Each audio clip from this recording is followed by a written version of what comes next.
pecado no cedas, ceder es pecar. Más fácil sería luchando triunfar.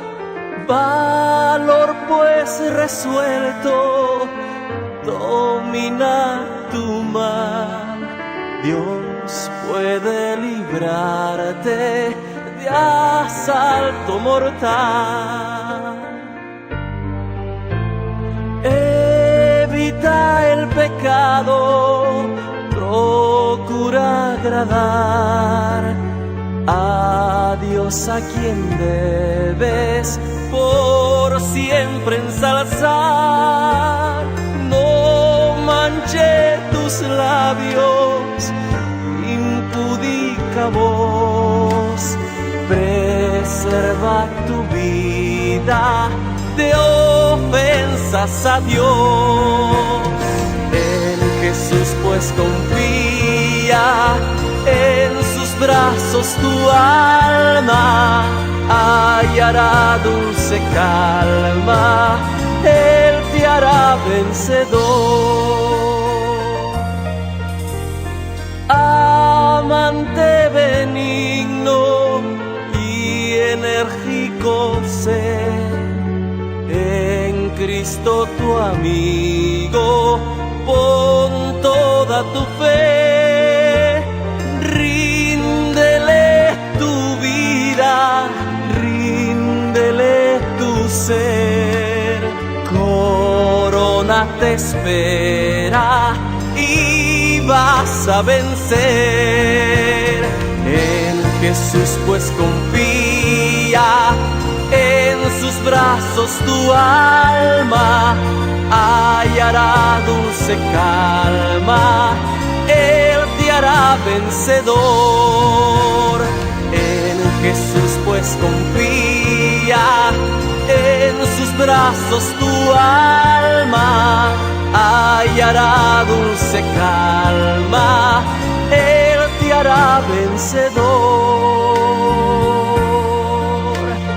Él te hará vencedor.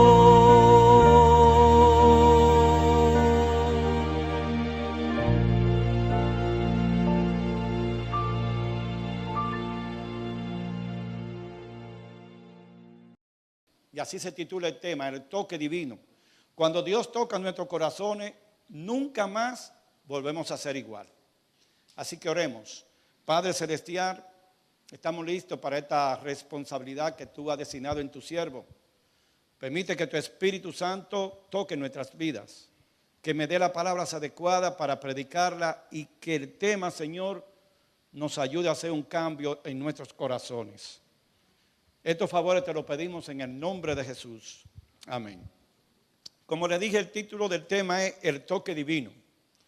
Cuando Jesús formó su iglesia, eligió 12 miembros para que fueran parte de ese pequeño grupo, de esa pequeña iglesia, que de ahí iba a surgir todas las iglesias del mundo con el pasar del tiempo.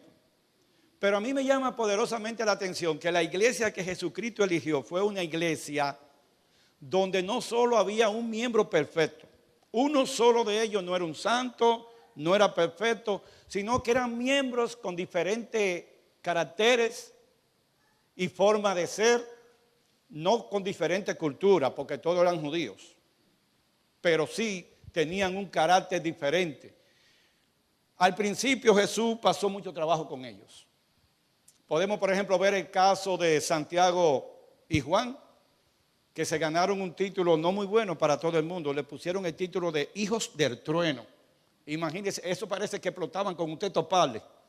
Y por todo estaban discutiendo. De hecho, un día Jesús lo mandó a predicar. Y cuando fueron por las aldeas a predicar, como no ha pasado a muchos de nosotros que nos trancan la puerta en la cara, pero nosotros nos vamos, pues ellos no. Le dijeron a Jesús, danos permiso para hablar con tu padre, para que me le mande fuego y me lo queme a todos. Oye, ¿pero qué discípulo tenía Jesús en su iglesia? La persona no quiere aceptar el mensaje, que eso es libre albedrío. Dios no nos obliga a que aceptemos al Señor. Entonces ellos se molestaron porque no quisieron recibir el mensaje. y estaban pidiendo permiso para que lo quemaran. Le pasaron juicio antes de tiempo. Ese es el caso de Santiago y de Juan. ¿Y qué podríamos decir de Judas? Uy, especial Judas. Jesucristo tenía un ladrón en la iglesia. Imagínense eso. Judas se robaba los diezmos y las ofrendas. Y para él, su conciencia estaba bien lo que estaba realizando. Pero Jesús, en su infinita sabiduría, no lo delató. Porque si Jesús lo delata, hay que llevarlo a la junta y borrarlo. Pero Jesús se quedó tranquilo a ver si Judas podía cambiar. Pero lamentablemente conocemos la historia. Nunca cambió. Así que también Jesús tiene dentro de su grupo en la iglesia a un Tomás que se parece a los científicos. Los científicos creen lo que ven. Por medio de la demostración es que ellos creen. Aunque hay científicos cristianos, la mayoría de científicos no creen en lo que no ven. No creen en eso de que por fe se puede creer tanto como si fuera realidad las cosas. Si Tomás le dijo, no, si yo no veo, yo no creo que Jesucristo haya resucitado. Además, él tiene que venir aquí para yo tocarlo a ver si es verdad. Pero hay uno en especial que yo quiero hablar en esta mañana. Me refiero a Pedro. Y mira, me llama poderosamente la atención de Pedro. Pedro tenía un carácter explosivo, pero también era tan buena gente. Y era un tremendo líder dentro del grupo de la iglesia de Jesucristo. O sea, los discípulos tenían a Jesús como modelo, pero también seguían a Pedro, la actitud de Pedro. Entonces, la forma de Pedro lo llevó a meterse en muchísimos problemas dentro de la iglesia de Jesús. Y es interesante notar que el Señor Jesús trabajó con los 12 discípulos y a los 12 le dio la misma clase. 3 años y medio caminaban con él, dormían con él debajo de un árbol. Jesús los instruía, pero cada quien decidió qué hacer con esa instrucción. Judas decidió venderlo. Porque cuando usted tiene un corazón egoísta pegado a las cosas materiales, solo un milagro de Dios lo puede cambiar. Entonces podemos imaginar que Judas caminaba con el mismo Dios en persona y aún así no cambió. El afán al dinero lo llevó a la muerte eterna. Podemos ver también los demás discípulos que aunque no tenían preparaciones académicas, con algunas excepciones, trabajaron caminando con Jesús día a día. 4 de ellos eran pescadores por oficio principal. Ahí estaba Pedro, estaba Andrés, Santiago y Juan, que se ganaban la vida en eso. Pero también vemos el caso de Mateo, que era un cobrador de impuestos. O sea, Jesús tenía en su iglesia un sinnúmero de personas con diferentes formas de ser y de actuar. Como tenemos nosotros la iglesia de Rally en este día. Todos ustedes trabajan en diferentes áreas, vienen de diferentes culturas, tienen diferentes temperamentos, pero solo el Maestro Divino lo puede cambiar. Tienen que fijar su vida en Cristo Jesús. Entonces, si usted le pregunta a un niño pequeñito, oye, ¿tú conoces a Pedro y de la Biblia? De una vez te dice, sí, ese fue el que negó a Jesús. O sea, sacamos a relucir que lo más negativo de la persona, no hablamos de la parte positiva de Pedro, no, ese fue el que negó a Jesús. Y las cosas buenas que Pedro hizo no están en la Biblia registradas para nuestra edificación, para que nosotros también podamos aprender de que si el Señor cambió a Pedro, te puede cambiar a ti y a mí.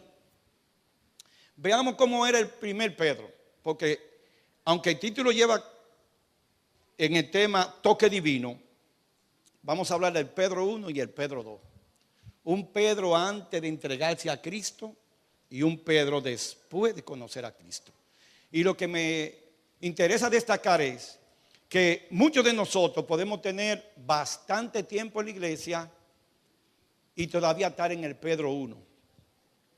Ese Pedro que no se dejó cambiar por Jesús, ese Pedro que quería sobresalir en todo, ese Pedro que estaba donde no lo llamaban, ese Pedro que vivía criticando las cosas que el maestro hacía. En sí, podemos estar en el Pedro 1, pero el objetivo del tema de esta mañana es que pasemos al Pedro 2. Y para pasar al Pedro 2 hay que hacer lo que hizo el Pedro 1. Pero hablemos del primer Pedro. Veamos cómo de todos los discípulos él fue el primero en darle problemas a Jesús. Primer paso, Jesús lo llamó a Pedro como llamó a los demás. Vamos al libro de Mateo capítulo 4, versos 18 y 19. Mateo capítulo 4, versos 18 y 19. ¿Alguien que pueda leer para que participemos todos? Levantando la mano. Ajá. Mateo 4, versos 18 y 19.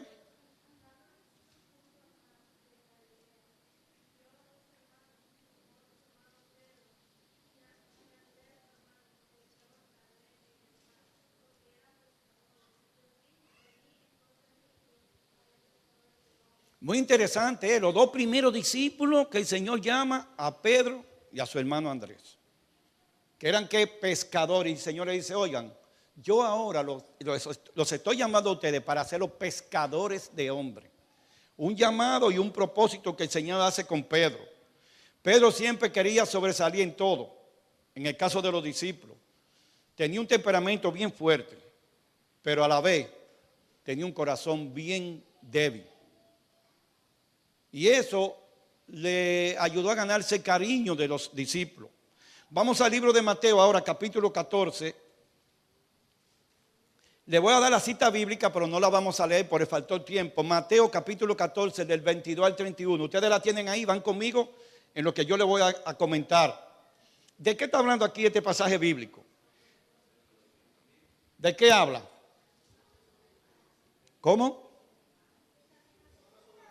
La tormenta, hermano. Se desató una tormenta fuerte y los discípulos estaban como muriendo de miedo, pensaban que iban a morir, desesperados. Pero entonces la escena, ¿quién aparece? Aparece Jesús y le dice, no teman. Y a mí me llama la atención la idea de Pedro, hermanos. En medio de esa presión de que se iban a morir, en medio del dolor y el sufrimiento de ya no poder ver nunca más sus familiares, a Pedro se le ocurre la idea de que él quiere caminar sobre las aguas, en medio de las tormentas. Y entonces el Señor Jesús, conociendo a Pedro, que aunque siempre quería sobresalir, en su corazón era una persona sincera. Y eso es muy importante, hermanos. En la vida tenemos que ser sinceros de verdad. Pedro era sincero, pero no escondía sus defectos. Él los sacaba a relucir. Le fuera bien o le fuera mal, se metían en problemas con Jesús los discípulos. Pedro siempre resaltaba su forma de ser. Así que como todos los discípulos estaban muriéndose de miedo, Pedro dijo, oye, pero si Jesús está sobre el agua, yo también puedo caminar sobre ella. Y le pidió a Jesús que si podía ir a caminar. Y Jesús le dijo, ven. Y lo interesante es que cuando Pedro fija los ojos en Jesús y va caminando sobre el agua, hermano, eso es un milagro. Nadie puede caminar sobre el agua. Solo si Jesús te lo permite.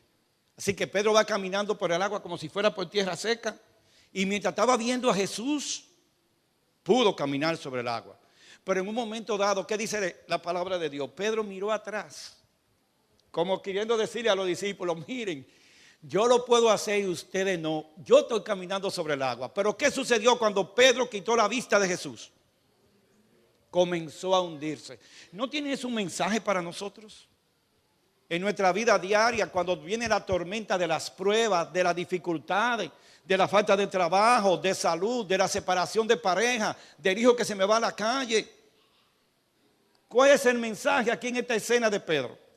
Mientras Pedro se puso los ojos fijos en Jesús, pudo caminar sobre las aguas, pudo dominar la tormenta y la pudo vencer. Pero una vez que quitó los ojos de Cristo, comenzó a hundirse. Así sucede en nuestra vida. Si nos fijamos en Jesús, no importa lo que estemos pasando, con la ayuda de Cristo vamos a vencer. Pero necesitamos que fijar los ojos en el modelo divino, en el que no nos falla, en el que siempre está presente en nuestra vida espiritual. Así que Pedro, al dejar de ver a Jesús, indudablemente dejó de ¿qué? De recibir la bendición de Dios. Jesús nos dice claramente, en medio de la prueba, en medio de las dificultades, en medio de la tormenta, confía en mí, que yo te daré la victoria. Cuando todo se nos está acabando, cuando todo se nos viene abajo, Jesús está ahí presente para darnos fortaleza. Muchos de nosotros pensamos que el venir y aceptar a Cristo Jesús es llevar una vida de maravilla. Pero si usted lee la Biblia detenidamente, el mismo Jesús nos dice, lo que yo pasé lo van a pasar ustedes y peores cosas vendrán. Es decir, El aceptar a Jesucristo no indica que no vamos a tener pruebas y dificultades. Lo que sí nos enseña es que en medio de ella el Señor nos dará la victoria. El Señor estará con nosotros. Y eso no hace diferencia con aquellos que no aceptan el mensaje. Por eso nosotros debemos aceptar a Jesucristo como nuestro Salvador personal, sin importar la circunstancia por la que estemos pasando. Una vez Jesús le preguntó a los discípulos, díganme una cosa, ¿quiénes dicen los hombres que soy yo? Y algunos dijeron, bueno, unos dicen que tú eres Elías, otros algunos de los profetas. Sin embargo, aquí sale a relucir ¿quién? Nuestro querido amigo Pedro. Vamos al libro de Mateo, capítulo 16, versos 13 a 17. Lo pueden poner en la pantalla y ustedes lo leen, pero yo estoy resumiendo los pasajes. Aquí cuando Jesús le hace la pregunta, ellos le dicen, Juan el Bautista, Elías, otro de los profetas. ¿Y ustedes, quiénes creen que soy yo? Y aquí viene la respuesta que fue la lectura bíblica. Respondió Pedro y dijo, tú eres el Cristo, el Hijo del Dios viviente. Ahora, ¿qué hizo Jesús cuando Pedro le dijo eso? Bienaventurado tú, Pedro, porque no te lo reveló ¿qué? Carne ni sangre, sino mi Padre que está en los cielos. Nótese que Jesús hace la pregunta a los 12. ¿Y quién es el único que responde? Ajá. Vámonos más para abajo entonces. Miren, aquí Jesús lo exaltó, lo puso en grande. Y Pedro dijo, solo a mí el Espíritu Santo me lo dijo. A ninguno de los demás discípulos le dijo nada, así que yo tenía que decirlo. Pero para que ustedes vean cómo es el carácter de Pedro, de voluble, que un día está feliz y otro día quiere pelear con cualquiera. Vamos a ver qué le sucedió a Pedro un poquito más para abajo de lo que acabamos de leer. Ahí mismo en Mateo 16, ahora versículos 21 al 23, Jesús le está diciendo a los discípulos que proféticamente tenía que padecer todo lo que estaba sucediendo y que lo iban a entregar ¿a quién? A las autoridades, a los ancianos, a los escribas, y que iba a morir y resucitar ¿cuánto? Al tercer día. ¿Quién fue que salió a reducir nuevamente? ¿Qué le dijo Pedro? No, Señor, espérate. Eso no te puede pasar a ti. Incluso dice la Biblia que se lo llevó aparte. ¿Cómo va a ser que tú vas a dejar que te maten? Ahora, ¿cuál fue la respuesta de Jesús? Apártate de mí, Satanás. Oigan, pero Jesús acaba de decir un momentito atrás, bienaventurado Pedro, porque no te lo reveló sangre ni carne. Entonces, ¿cómo es que Pedro tan rápido cambió de ser un bendecido del Señor a ser un instrumento del diablo? La Biblia lo dice. Ese que el Señor Jesús alabó y le dijo, bienaventurado porque no te lo reveló carne ni sangre, sino mi Padre. En otras palabras, te lo reveló el Espíritu Santo. Ahora Jesús le dice, apártate de mí, Satanás. El mismo hombre, en diferentes facetas. Ese es el Pedro número 1, con el que Jesús tenía que luchar para irlo moldeando al plan que Jesús tenía con él. Y Jesús es sincero, Jesús no tenía por qué decirle, Pedro, pero ven acá, tú hiciste aquello, ahora vienes. No, Jesús le dijo la verdad, aparte, porque Jesús vio quién estaba detrás de Pedro, con esa expresión. Y aunque le dijo así, apártate de mí, Satanás, el Señor Jesús se estaba refiriendo al que estaba induciendo a Pedro a que hiciera esas cosas. Pedro para acá, Pedro para allá, y Pedro haciéndole la vida imposible al Señor. Ahora, como Pedro siempre tomaba la iniciativa en todo, podemos ver el hecho de que muchas veces quedaba mal. Cuando Jesús decidió hacer algo privilegiado con 3 de los discípulos, Pedro, Santiago y Juan, a los otros 9 los dejó aparte. Veamos qué sucedió. Mateo capítulo 17, versos del 1 al 4. Yo le hago la introducción. Ahí el Señor hace lo que se llama ¿qué? La transfiguración. ¿Y quiénes aparecen ahí? A ver, si se acuerdan. Elías, Moisés y ¿qué más? Elías, Moisés y Jesús. ¿Qué dijo Pedro? Qué bueno que estamos aquí. ¿Por qué no hacemos 3 enramadas? O 3 casitas de campaña para que ustedes se queden habitando con nosotros aquí. Es para que ustedes vean cómo que Pedro siempre tomaba la iniciativa. Entonces Pedro por aquí, Pedro por allá. Y le hacía la vida imposible a Jesús, pero aún sí, Jesús lo amaba. Como te ama a ti, me ama a mí. Jesús nos ama a pesar de nuestros defectos. de nuestra forma de ser. Y yo pregunto, ¿está perdido en nuestro caso? Yo creo que no. Y yo quiero que ustedes se identifiquen con Pedro. Realmente somos así como Pedro, que sobresalimos para hacer las cosas, o a veces hablamos sin pensar, no pedimos disculpas, o a veces criticamos lo que sucede en la iglesia, o nunca hacemos nada, no nos ofrecemos para trabajar en la obra de Dios. Seremos como el Pedro número 1, ese Pedro que lamentablemente, aunque andaba con Jesús, no había conocido al Maestro en lo que es la plenitud de la relación cristiana. Porque hablar de Jesús y conocer a Jesús son dos cosas muy diferentes. Muchos hablan de Jesús, pero pocos conocen a Jesús. ¿Conoces tú a Jesús a tal extremo de decir que es tu amigo personal, con el que tú caminas cada día? Te lo llevas al trabajo, te lo llevas a la tienda. ¿Conoces tú a Jesús para en la noche decirle gracias por todas las bendiciones o las pruebas de este día? Pone tus planes primero en las manos de Jesús antes de consultar a alguien más. Conoce a ese Jesús práctico, porque en la Biblia aparecen dos Jesús, el teórico y el práctico. Pero usted conoce a Jesús práctico, a ese que cuando usted le ora le contesta, el que está de acuerdo en la cosa que usted le dice. Interesante, ¿no? Veamos dos casos más donde Pedro se destaca ahí. Ahí es como se dice de verdad que la regó. Se metió en problemas con dos cosas más que Pedro hizo. Cuando Jesús fue estaba en el Getsemaní, llegó Judas, ya había hecho su acuerdo, 30 monedas de plata por Jesús. Y fue con la tropa y con los sacerdotes, todo el equipo traicionero, a arrestar a Jesús. Ustedes pueden buscar ese pasaje en San Juan capítulo 18, versículos del 1 al 11. Pero yo les voy a resumir.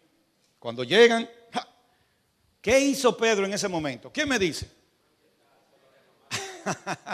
Oiga la versión del hermano Valdés, un machetazo, así hablan en Dominicana. Sacó su espada y le cortó la oreja ¿a quién?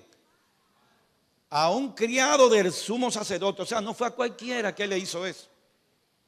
A un familiar de la máxima autoridad en ese entonces. ¿Y cuál fue la reacción de Jesús cuando Pedro hizo eso? Le llamó la atención y dijo, oye Pedro, guarda tu espada. Tú no sabes que yo tengo en el cielo ángeles que con solo yo llamarlo acabarían con todo esto.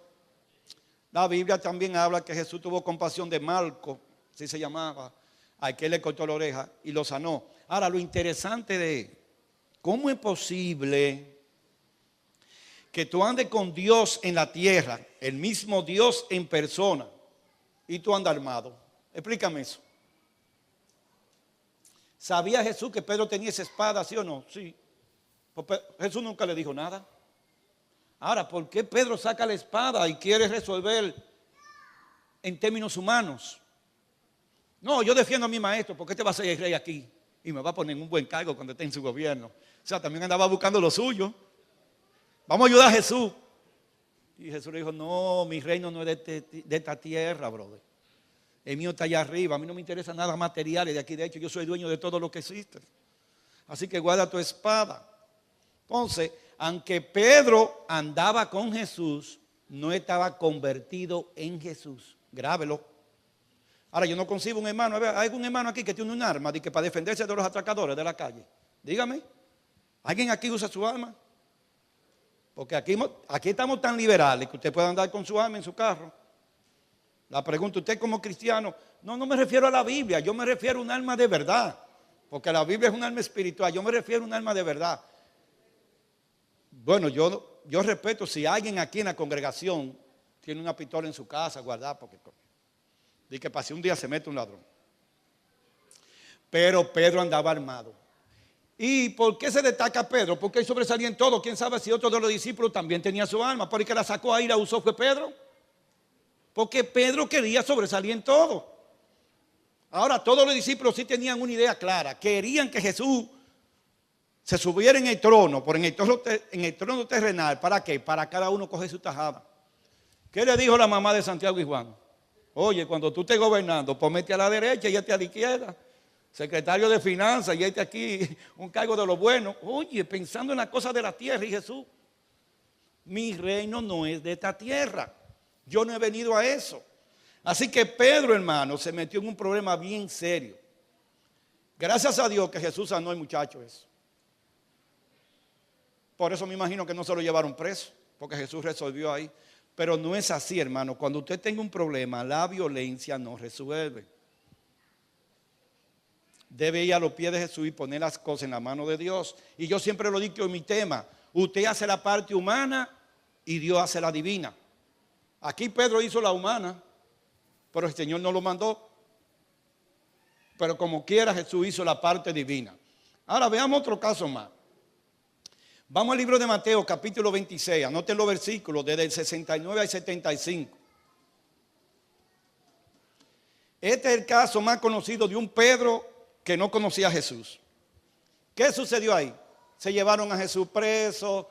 Pedro estaba ahí en el patio del pretorio y como hacía frío salió a calentarse. ¿Y qué sucedió?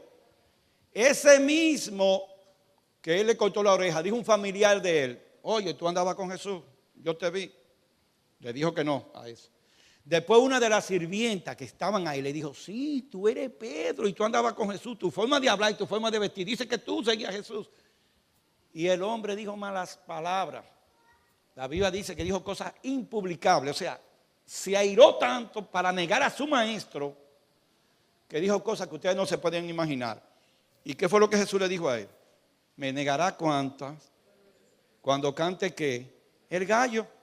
Así sucedió. Ahora, esto fue lo peor que pudo pasarle a Pedro, pero déjeme decirle algo, fue lo mejor. De todo lo que yo le he contado de Pedro, que sacó la espada, que caminó por el agua, etcétera, etcétera, cuando Pedro negó a Jesús, dice la Biblia que lloró amargamente. Y cuando la Biblia usa la expresión amargamente, eso significa con el corazón en la mano. Y desde ese instante, Pedro decidió cambiar. Nunca más ser el mismo Pedro. Así que la muerte de Jesús, Pedro la analiza, cómo él lo negó, todo lo que hizo, y decide realmente pasar del Pedro 1 al Pedro 2. Entonces hasta ahora hemos visto la parte negativa de un discípulo que lo único que hizo fue darle problema al Señor. Y yo pregunto, ¿cuántos de nosotros le damos problema al Señor? Todavía hoy en día. Con el tiempo que tenemos en la iglesia, con el conocimiento bíblico, ¿cuántos de nosotros todavía el Espíritu Santo está batallando para que seamos cristianos genuinos? Que prediquemos hasta con la ropa. Que el que nos vea diga, ese es un seguidor de Jesucristo. ¿Hasta cuándo el Señor va a batallar con nosotros? ¿Será que nos vamos a quedar en el Pedro 1? Ya yo le presenté el Pedro 1, ahora le voy a presentar el Pedro 2 para ver si ustedes se motivan a pasar al segundo. Porque el primero definitivamente no va para ningún lado. El primero no nos ayuda en nada. Y al hacer la historia lo hice como una forma de ilustrar lo que Cristo Jesús puede hacer en nuestras vidas. Así que es interesante que nosotros podamos ver eso. Vamos a ver un Pedro transformado después que Jesús muere, sube al cielo. ¿Qué sucede con este Pedro? En el libro de los Hechos, vamos al libro de los Hechos, se relata el cumplimiento de la promesa del Espíritu Santo.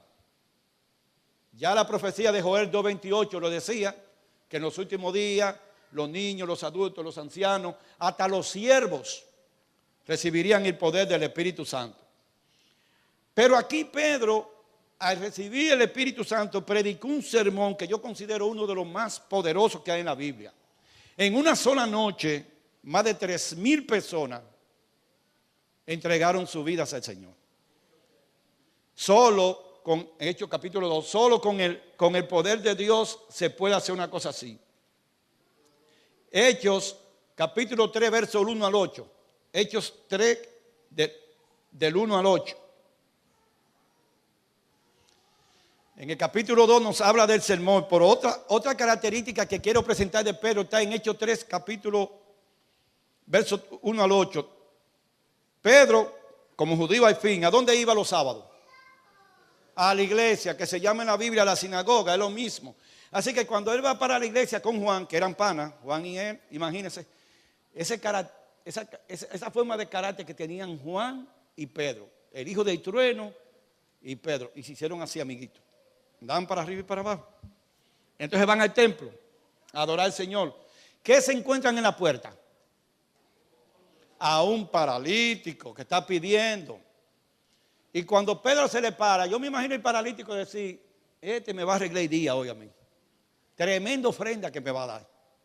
Y Pedro le dice, mírame a los ojos. No tengo plata ni oro. Yo puedo pensar que el paralítico dijo, ya, este no me va a dar nada, me viene a dar palabras y consejos, que con eso yo no como. Mírame a los ojos, no tengo plata ni oro, pero en el nombre de Jesucristo, levántate y camina. Levántate y anda. O sea, no le dio una moneda de oro, no le dio nada, le dio lo mejor que pudo haber recibido en su vida, porque no solamente le dio la sanidad física, sino también que espiritual. Así que ese paralítico, dice la Biblia, que brincaba en el templo y entró a adorar a Dios y darle gracias por ese milagro. Pregunto, ¿este Pedro se parece al Pedro 1? No. Aquí vemos un cambio radical. Y subrayen esa palabra en su mente, cambio radical. Pedro nunca más volvió a ser el Pedro primero o el Pedro 1, nunca más en su vida. De aquí tuvo un Pedro transformado hasta el día de su muerte. Vamos al capítulo 9 de Hechos. Solo una persona que tenga el Espíritu Santo puede hacer lo que Pedro hizo. Había una querida hermana llamada Dorcas, pero su nombre original era Tabitas, que se ganaba la vida, ¿sabe cómo? Hechos capítulo 9, versos 36 al 41. Se ganaba la vida tejiendo, haciendo ropa, pero no la vendía para ella. ¿Qué hacía con el dinero? Se lo daba a los pobres. O sea, ella tenía un ministerio. ¿Cuál? Bueno, y de las agujas. Hacía su vestido, lo vendía y le daba la ganancia a los pobres. Pero Pedro no estaba ahí. Pedro estaba en otro lugar. Y se enteraron que Pedro andaba cerca de la zona. Y Tabita, como todo el que tiene que morir, como todo el que tiene que nacer tiene que morir, Tabita muere. Pero fue un dolor tan grande en toda la comunidad que mandaron a buscar a Pedro. Lo interesante de esto es cómo un pecador como Pedro puede realizar un milagro que solamente lo hacía Cristo. ¿Quién es el único que tiene poder para dar vida? Cristo. Y cómo Pedro fue utilizado por el Espíritu Santo para devolverle la vida a Tabita.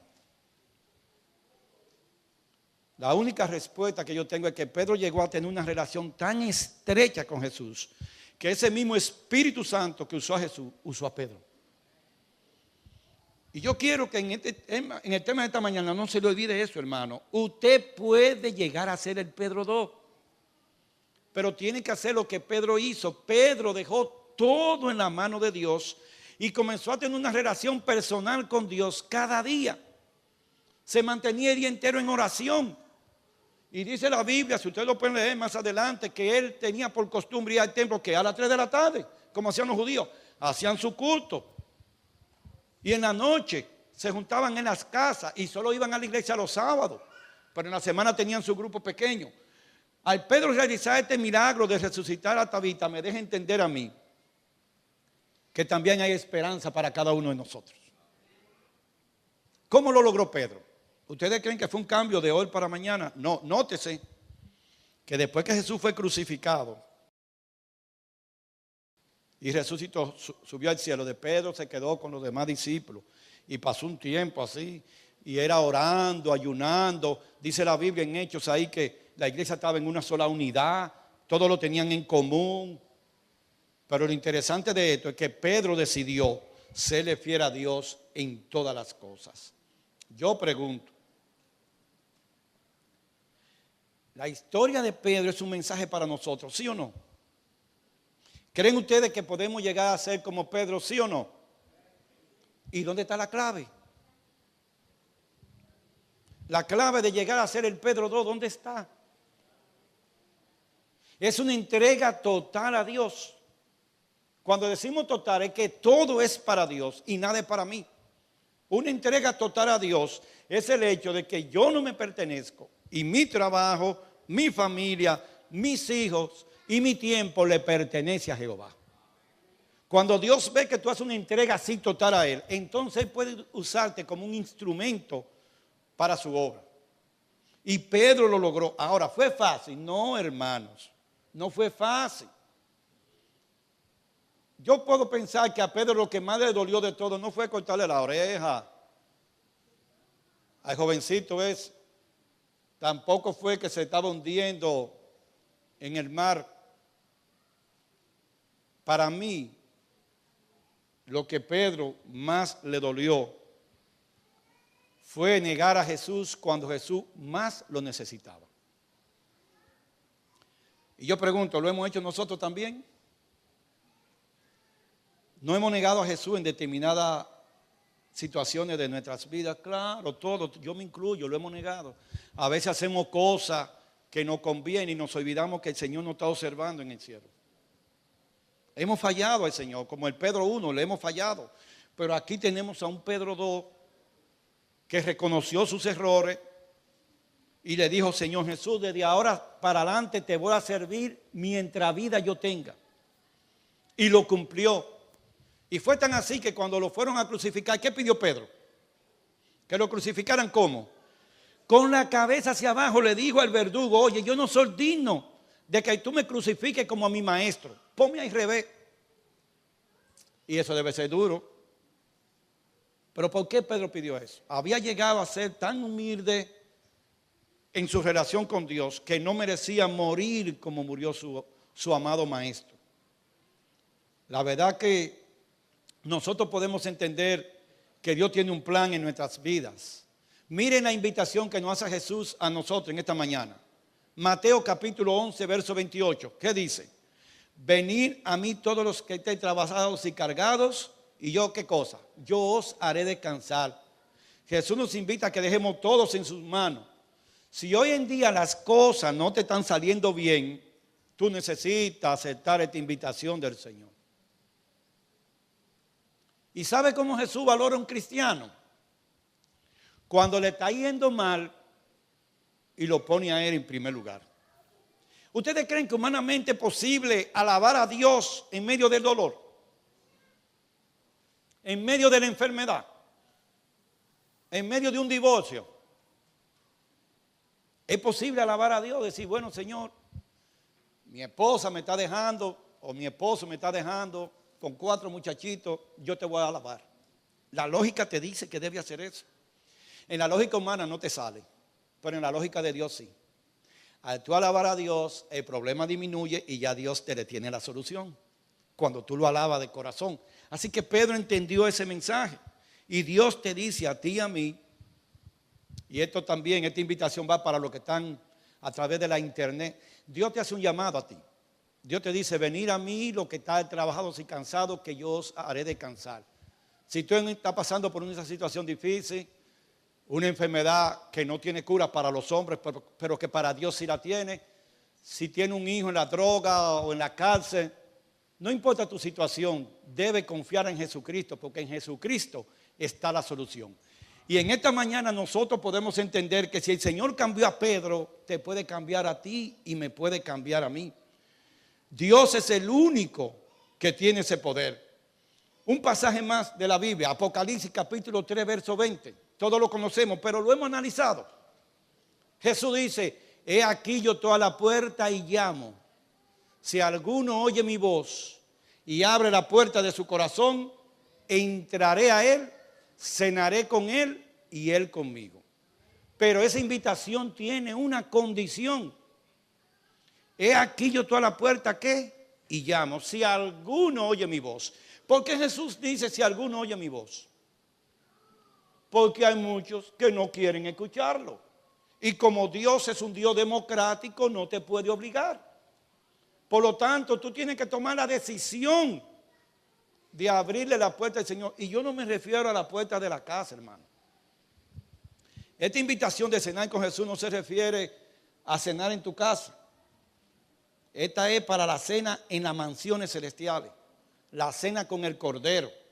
Y lo interesante es que aquí el Señor está tocando es la puerta del corazón. Por lo tanto, si tú no le quieres abrir, Jesús no va a entrar.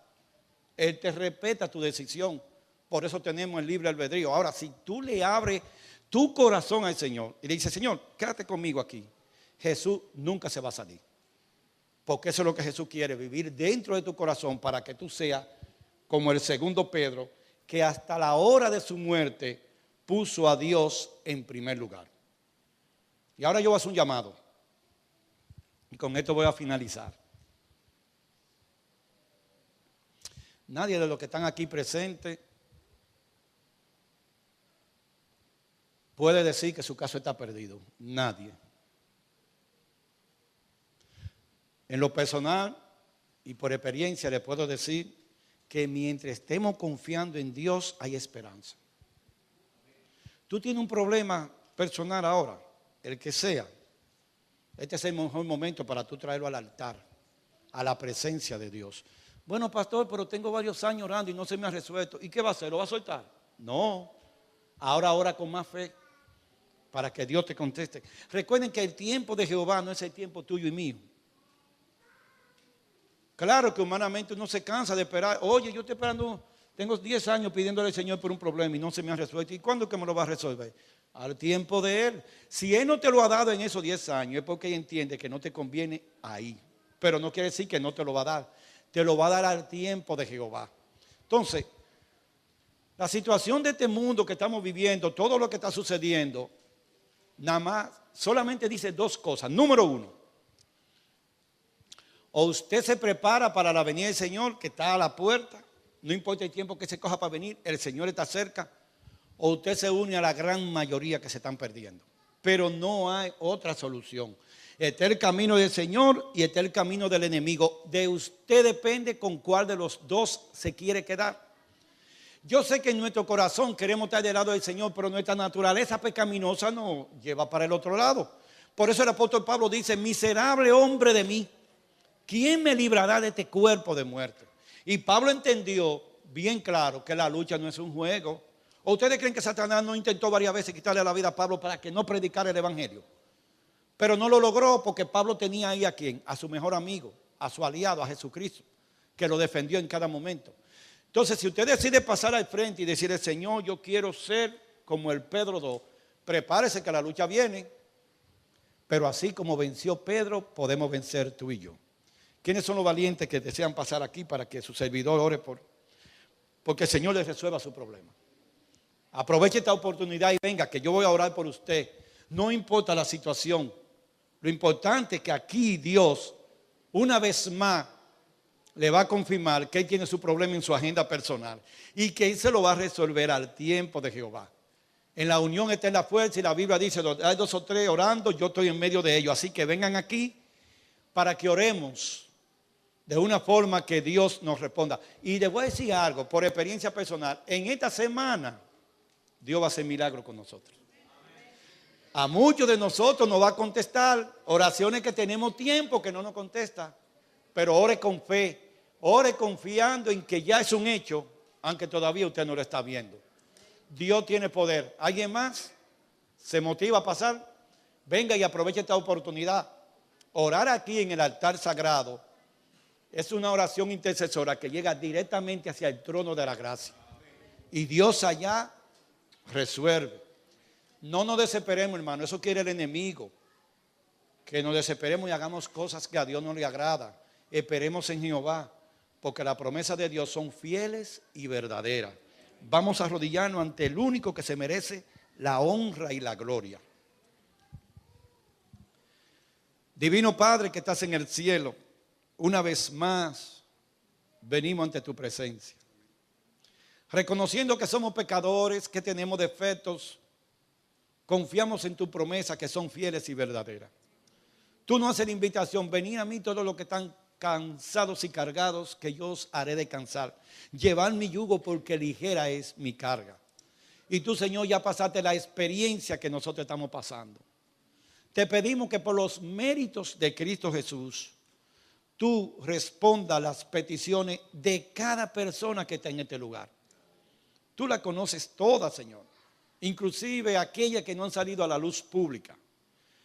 Pero Señor, yo te hago esta pregunta. Tú diste a Jesús en la cruz del Calvario por nosotros, diste lo mejor de ti, pues también nos vas a dar aquella cosa que nos conviene. Danos, Padre, un nuevo nacimiento, un derramamiento del Espíritu Santo en este momento. Te hemos fallado en el pasado, lo reconocemos, pero en este momento queremos hacer un nuevo pacto contigo, Señor. Un pacto de fe. No tenemos que volver nuevamente al antiguo pacto, sino al nuevo pacto donde Jesucristo me dice que si yo confieso mi pecado y me arrepiento, alcanzaré misericordia. Quiero orar por los enfermos de esta iglesia, Señor. Tú lo conoces. Situaciones difíciles. Muchos de nosotros no tenemos seguro médico y por lo tanto no tenemos las facilidades que tienen otros. Pero tú eres el médico divino por excelencia. Y tú, Señor, no cobras por curar. Lo hace gratis. ¿Por qué? Porque tú eres un Dios especial. Así que yo podría mencionar algunos casos de personas que están en una situación de salud difícil. Yo lo pongo en tus manos. Tú conoces sus nombres, Señor. Sánalo de acuerdo al plan divino que tú tienes con cada uno de ellos. Oramos por los jóvenes de la iglesia, Padre. Esa presión que tienen en las universidades y en las escuelas, que le llaman raro porque no participan de la basura que hacen los otros. Yo te pido, Padre, que lo protejas con tus ángeles, para que ellos se mantengan fieles como Daniel y como José, entendiendo que siendo fiel a ti, podremos tener la victoria. Oramos por los adultos, los hogares, los matrimonios, padres, para que tú vayas y seas quien oriente a esas familias de que no hay matrimonio perfecto, pero con Cristo Jesús somos llevaderos, porque Jesús es nuestro mejor consejero matrimonial. Oramos por los chiquitines, Señor, ellos viven en su mundo infantil, pero un día van a tener que enfrentar la vida como nosotros. Protégelos, Señor, porque el enemigo no tiene edad para atacar. Yo te pido que les ayude a crecer en gracia para con Dios y con los hombres, y que ellos puedan, por el ejemplo de sus padres, seguir el camino a las mansiones celestiales. Oro por el pastor de esta iglesia, su familia, por todos los dirigentes y por la iglesia de Raleigh en especial, para que tú nos ayudes a seguir siendo una luz en medio de la tiniebla.